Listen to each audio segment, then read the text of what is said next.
Bonjour, c'est Cryptolis, j'espère que vous allez bien et que vous avez passé un bon week-end. En tout cas, on est en train de clôturer le mois de novembre, et mon dieu, quel mois de novembre pour les crypto-monnaies. Un mois vert, un mois puissant, que ce soit pour les altcoins, que ce soit pour Bitcoin. Globalement, il n'y a personne qui est en retard, à côté d'un mois d'octobre qui était plutôt pro-Bitcoin, avec une accélération, les alts qui étaient dans les chaussettes. Ce n'est plus le cas. Alors oui, le mois de novembre est fort, très très fort.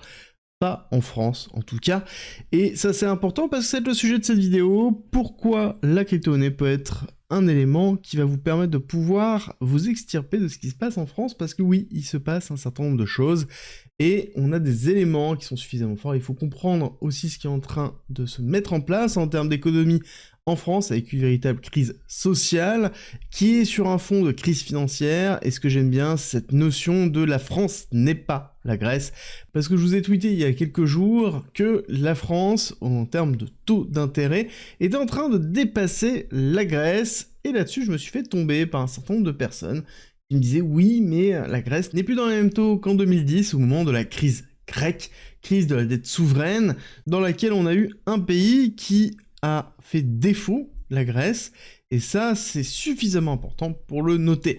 Alors oui, je suis d'accord avec eux, mais est-ce que ça change réellement le souci? Je vais vous expliquer pourquoi.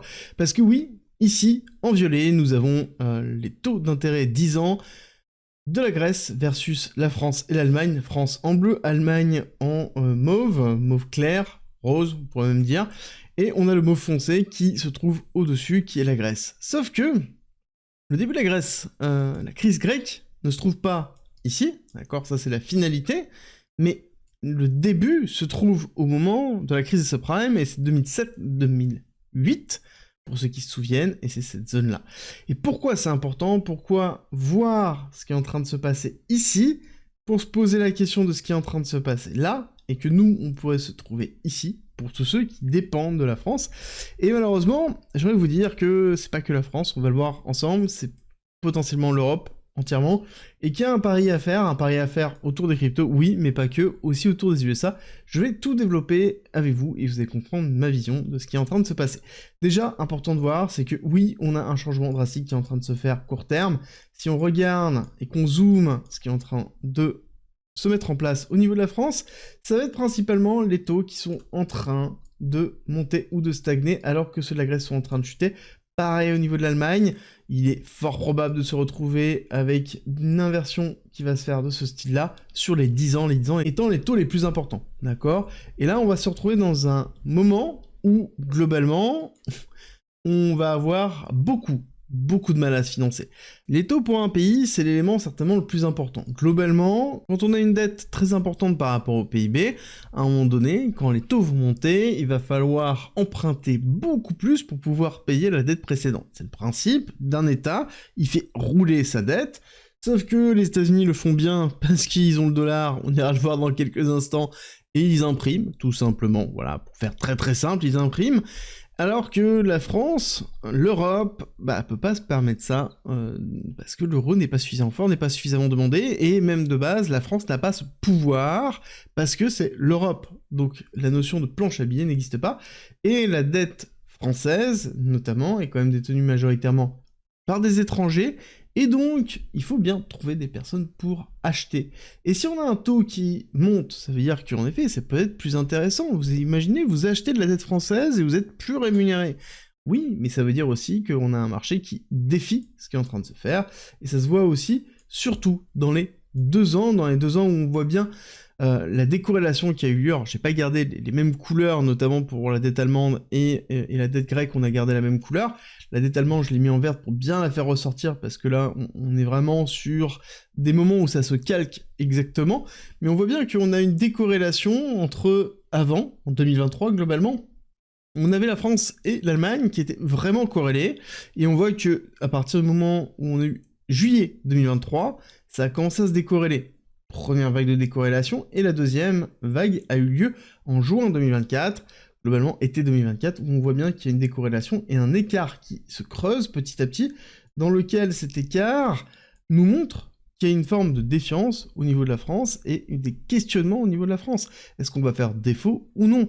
Est-ce que cette instabilité politique aussi entraîne cette réflexion? Est-ce que notre incapacité à pouvoir réglementer correctement sur un budget impacte? J'ai envie de vous dire oui, c'est normal, c'est normal.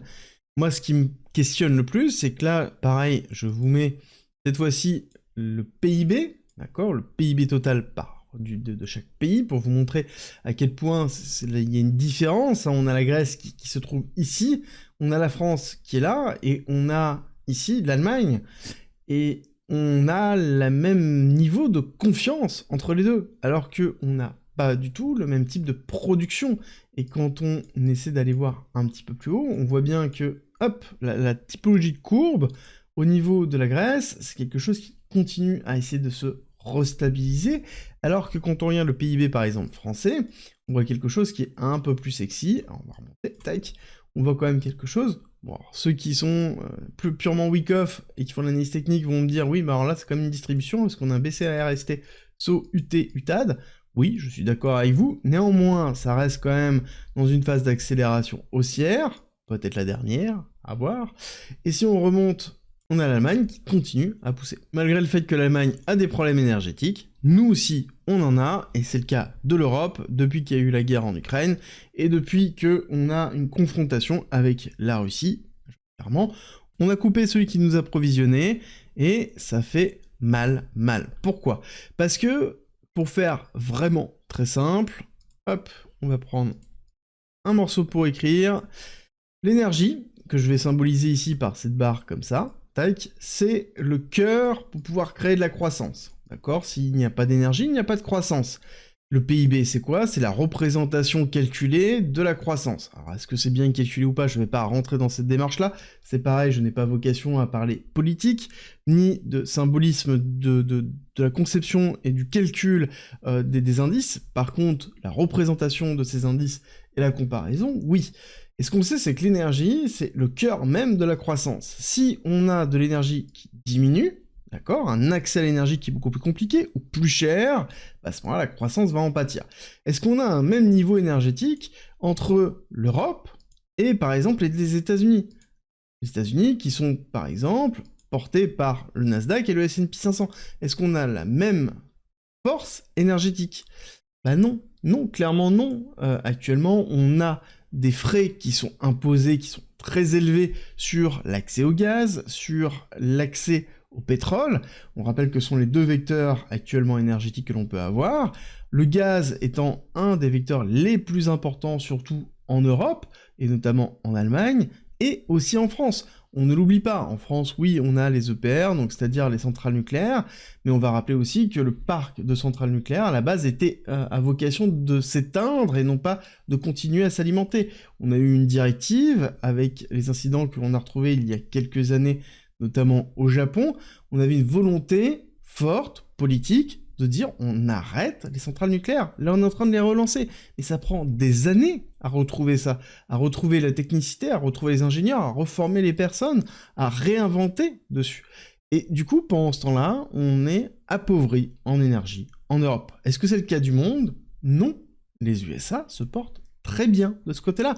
Ils nous vendent du gaz, nous vendent du pétrole à prix d'or. Pareil, on a d'autres personnes, on pourrait se dire la Russie, qui est impactée. Bah, la Russie s'est tournée de l'autre côté du monde en disant « Ok, qui veut de mon pétrole et de mon gaz ?» Je peux vous assurer qu'il y a eu une série de mains qui sont levées, notamment la Chine, notamment l'Inde, qui sont bien présentes, et même l'Inde qui en profite grandement avec derrière un achat à la Russie, un repackaging et un renvoi, on revend en Europe avec derrière un très beau premium, donc c'est-à-dire une très belle valorisation entre les deux, et nous, France, Europe, on est quand même bien au milieu. Et ce qui est intéressant de voir, c'est cette notion d'inflation, parce que c'est un peu l'idée en 2022, on parlait beaucoup d'une crise inflationniste européenne. J'ai envie de vous dire, c'est sûr, on a trouvé un moyen très fort d'arrêter l'inflation en Europe, ben on arrête la croissance. Pourquoi je vous dis ça? Parce que je vais revenir sur le graphique en question, hop, ici. Si on n'a plus d'énergie, on n'a plus de croissance. Si on n'a plus de croissance, on n'a plus d'inflation. Tout simplement parce que la croissance amène l'inflation. Les deux sont forcément liés. Le but, c'est d'avoir une corrélation entre les deux. Si on a un PIB qui monte, on est censé avoir de l'inflation. Si on a de l'inflation qui est en cohérence par rapport au PIB, ce n'est pas gênant, et c'est la représentation de l'évolution macroéconomique que l'on a eue sur les années précédentes, sur les centaines d'années précédentes, dans lequel c'était la représentation même d'une croissance, c'était avoir un 2% d'inflation qui était cohérente par rapport à l'évolution du PIB par habitant et donc de la richesse par habitant. Et on a vu justement en 2022 que ce n'était pas le cas, il y a eu une décorrélation, d'où une crise inflationniste. Et en France et en Europe, on est en train de changer ça. Ici, on voit bien l'inflation européenne à 2,1, ok, en moyenne, hein, forcément, on voit que le plus haut, c'est la Roumanie, 4,8. La zone euro, 1,7, et si on descend, on est à France, on est à 1,4. Alors oui, l'inflation est faible, ça ne veut pas dire que les prix diminuent, c'est-à-dire que les prix augmentent moins vite, hein, c'est important de comprendre ça. Les prix sont toujours plus élevés, c'est juste qu'elles augmentent moins vite. Mais surtout, elles augmentent moins vite parce que on manque d'énergie, parce qu'on manque de croissance, parce qu'on manque de PIB. Et c'est pour ça que ici, on se pose des questions. Oui, la France n'est pas la Grèce. Et comment ça se fait alors qu'on commence à avoir une défiance des marchés par rapport à la France, par rapport à l'Allemagne? Parce que là, on parle de la France, mais je pense qu'on aura un sujet allemand dans quelques mois, quelques années. Et est-ce qu'il y a un intérêt d'être en Europe? Quel va être le futur de l'Europe dans tout ça? Et surtout quand on se compare par rapport aux USA avec le pétrole US qui reste quand même très faible, donc malgré ça, on a quand même une capacité à pouvoir acheter du pétrole, à pouvoir acheter de l'énergie, mais on n'a pas la force que peuvent avoir les USA. Les USA qui ont une tech totalement hallucinante, qui ont cannibalisé une énorme partie de l'industrie allemande, et qui continuent leur bout de chemin et qui évoluent fort. Et qu'est-ce qui se passe aux USA? Aux USA, on investit dans du BTC, entre autres, on investit dans de la tech. On a XAI qui fait des levées de fonds, on a OpenAI qui fait des levées de fonds, on a la partie robotique qui commence à se mettre en place, on a un nouveau président américain qui va arriver en janvier, qui va être protectionniste, c'est-à-dire qui va vraiment faire passer les US en avant. Donc quel va être l'état de la relation européenne? Je pense que tout ça, c'est une réflexion à avoir, surtout par rapport à la France, par rapport à l'Europe. Si vous êtes francophone, que vous m'écoutez, une grande partie est basée en France, l'autre partie est basée en Belgique, en Suisse, et aussi au Canada. Alors, il y a un petit peu partout, mais ça n'empêche que on va être directement ou indirectement touché. Parce que les USA, eux, ont leurs propres directives, ont leurs propres lignes de conduite, et le pari dans les 4 prochaines années ne va pas se faire en Europe, mais va se faire aux USA, et les USA parient aussi sur BTC, en tout cas sur le court terme.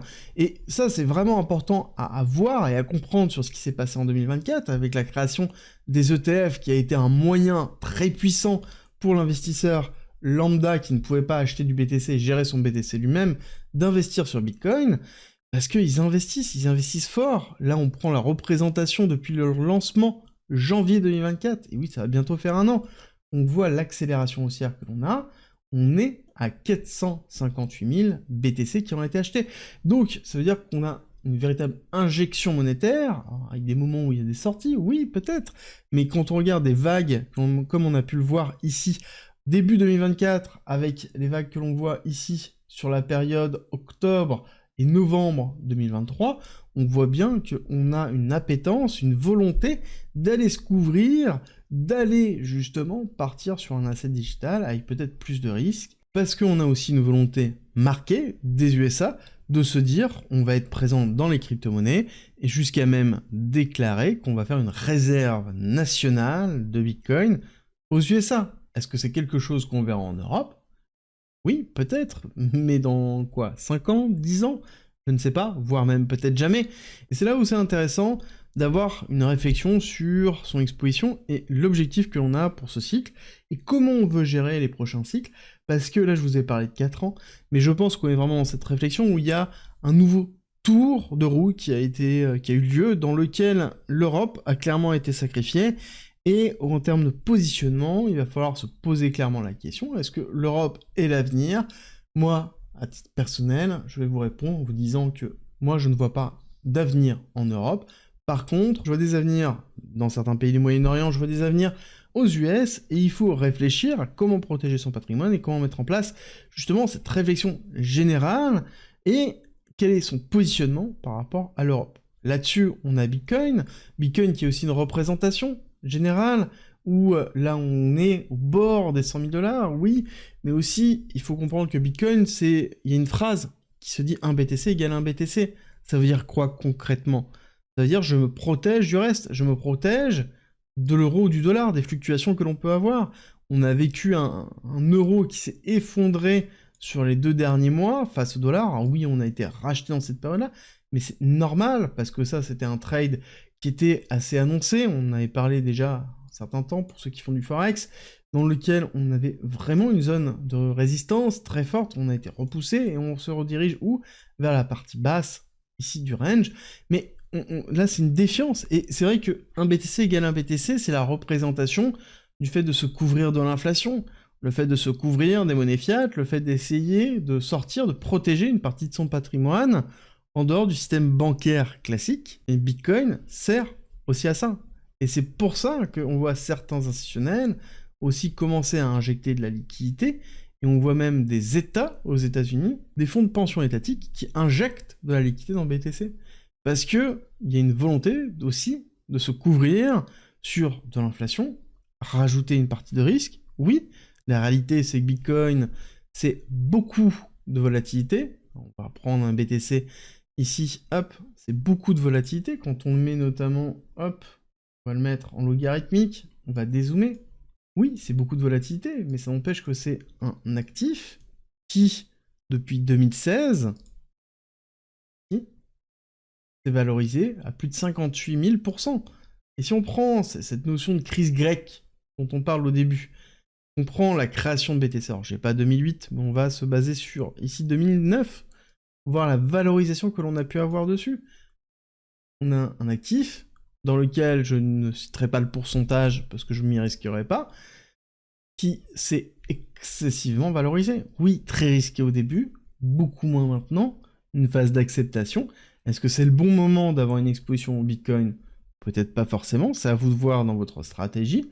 Est-ce que vous êtes full altcoin? Est-ce que vous avez du BTC ou pas? Mais il y a la représentation qui est portée derrière.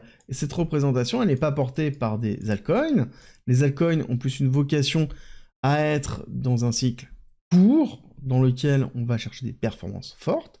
Par contre, les gens investissent dans Bitcoin parce que justement, ce n'est pas un altcoin, parce que c'est ce qu'il représente, parce que c'est l'idée générale qui est derrière. C'est la performance, c'est la croyance aussi qu'il y a derrière.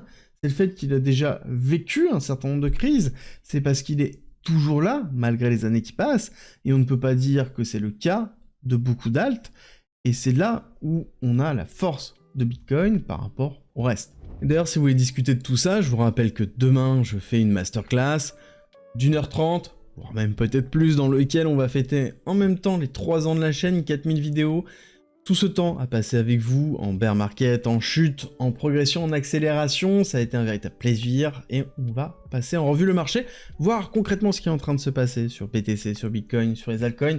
On va parler de stratégie, de comment réellement en profiter, vous allez voir, ça va être vraiment un pur plaisir.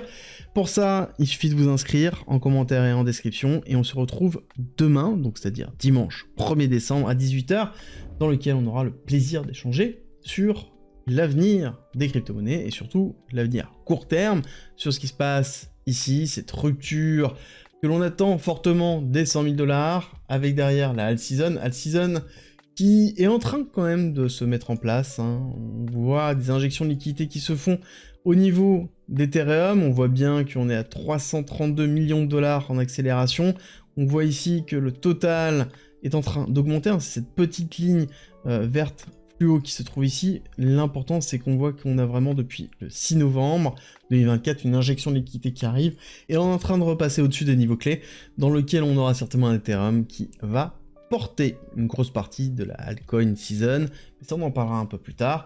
Et surtout, je vais vous remettre le plus important, c'est que BTC est au bord des 100 000 $. BTC a atteint une target importante, c'est normal qu'on a du mal à passer.